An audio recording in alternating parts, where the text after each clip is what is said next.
My name is Paul Shelley, and welcome to The AstroHistorian. This is a channel dedicated to exploring and explaining the lore of sci-fi and space universes and discussing their impact. Today we'll be talking about the darling of human ship design of the Star Citizen universe, the RSI Bengal Carrier, and how a major shift in design and politics created it. Before we get into that, I want to thank y'all for your continued support. 20,000 subscribers. This is nuts, 20k subscribers and growing. That's all because of you right now. If you've been enjoying these videos, be sure to hit that like button, as it really seems to help. And if you haven't already subscribed, then be sure to hit the subscribe button and the bell icon to stay up to date on the latest videos. If you want to go that extra mile, we also have YouTube memberships and Ko-fi for financial donations. Lastly, if you want early, ad-free access to these videos, consider joining the Patreon as well. All those links are in the description below. Now let's talk about how the big cat of the UEE came to be. To understand the Bengal and its creation, we have to understand the context of the world it was created in. The late 29th century was a chaotic time for humanity. Almost a century had passed since the fall of the Mezzers, and while things were getting better domestically, the military was still floundering, as it was in the middle of a major swap over from the old Mezzer-era weapons, armor, and ships to new up-to-date ones. For centuries, Aegis Dynamics was effectively the only ship manufacturer for humanity's military. They were closely tied to the dictatorial Mezzer regime, so when the Mezzers fell, Aegis was only just able to survive due to the fact that their ships were the literal backbone of the UEE fleet. However, they lost all new contracts entirely, meaning no new Aegis ships would be delivered to the UEE for a long time. This also left the UEE with a problem. Their fleet was aging, with no new prospects on the horizon. Companies like Anvil Aerospace and Crusader Industries were picking up the slack from the loss of Aegis, but there was still a large gap in new capital ship development. And to make things worse, the Vanduul were starting to raid UEE space once again. While ships like the Javelin and the Hornet were leaps and bounds better at combating the resurgent Vanduul, most of the Navy's fleet was woefully outdated in design, in some cases by several centuries. Now, to clarify, while the UEE uses very old designs of ships, no ships in the UEE Navy are hundreds of years old. The older designs of the ships, like the Idris, which are still produced in the modern era, are made with modern construction techniques and updated systems. The issue with these ships is not their age, it's their design. The Aegis was designed to keep the peace in a post-Tavaran War UEE. Its design emphasized operating alone against, at best, ruggedized civilian militia ships, not alien raiding parties who specialize in melee combat with their ships. The fleet was starting to modernize before the fall of the Mezzers, with the Javelin built in 2690. However, older ships, like the much-discussed but never-seen battleships and cruisers of the fleet, were no match for the rapid and close-range fighting style of the Vanduul. The Navy needed to modernize their fleet and change their doctrine to adapt to the Vanduul, and to do this, an old friend of the Navy offered their services: RSI.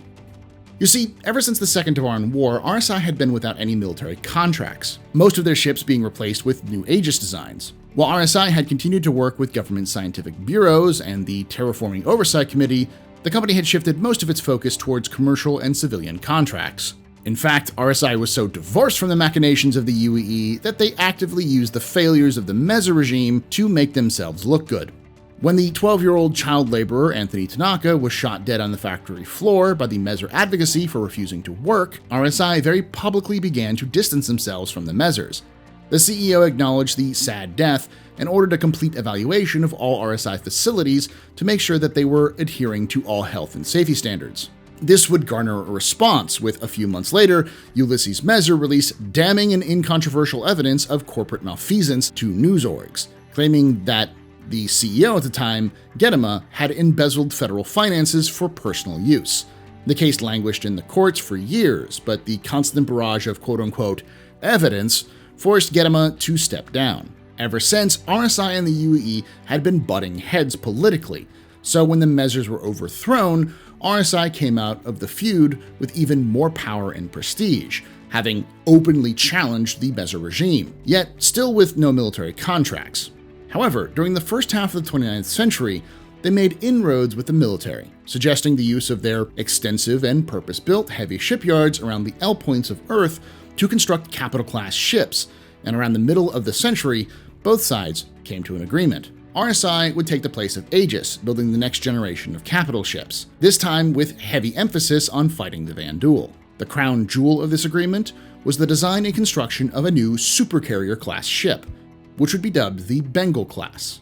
The Bengal Carrier is supremely massive, at almost a kilometer long. This is to house squadrons of fighters and other support craft over 2 separate decks of the ship. The main hangar deck is simply massive. The interior space of a Bengal flight deck is large enough to house an Idris frigate, if it weren't for the openings being too small for an Idris to navigate inside. This denotes the main purpose of the Bengal. It's a carrier ship.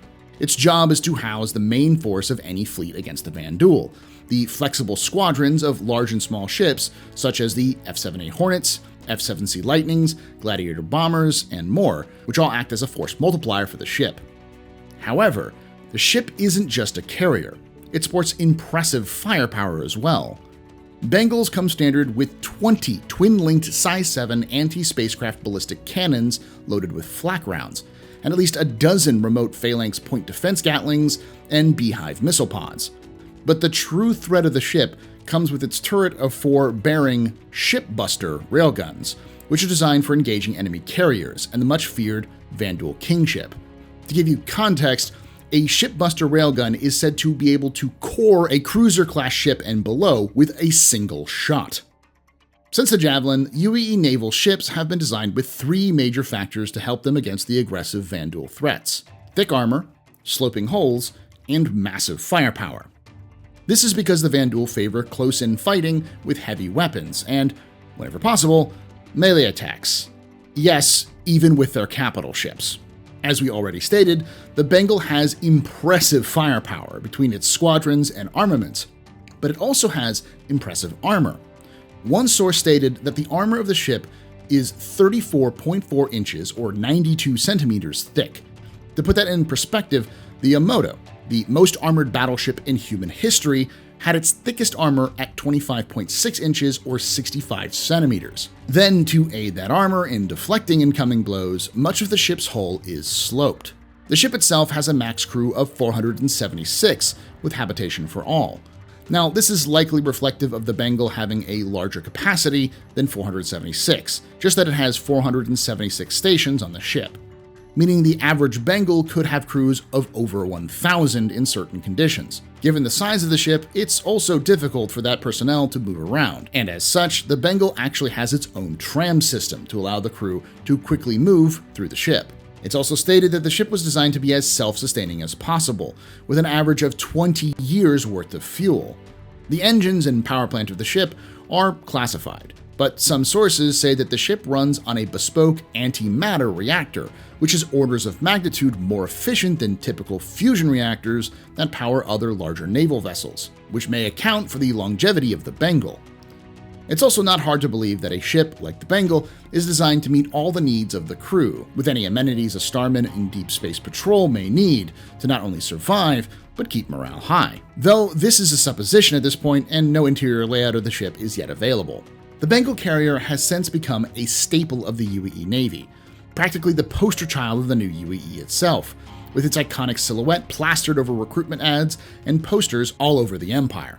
While we don't know how many of these supercarriers are in service, we do know that they have continued to roll out of the RSI shipyards of Earth and Killian ever since their first release in 2871. We do know of at least 2 different Bengals in service, the first being UES Krugeri of the 2nd Fleet 65th Battle Group under the command of Captain Thomas Wade. The second is the UES Barbary, which is the Bengal that anchors the battle group responsible for the protection of Stanton, possibly operating out of Jericho Station near Microtech. This is the main Bengal carrier we see in-game now during the Invictus celebrations. These 2 ships do point to the fact that Bengals are named after cats from Earth's history, the first probably being the UES Bengal in reference to the Bengal cat of Asia.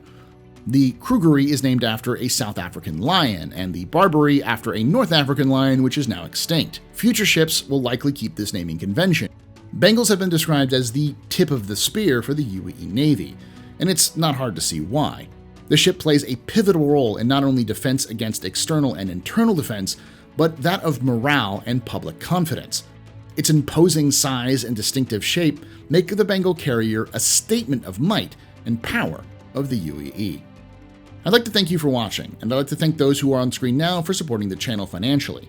If you want to throw in a few credits, think about becoming a member on YouTube. And if you want a bit more for your contribution, join the Patreon. Patreons get early ad-free access to all videos, including exclusive early access to my long-running complete history of Star Citizen lore series, whose 3 episodes are now available for everyone to view. If you want to know what you're getting, check out the playlist in the top right.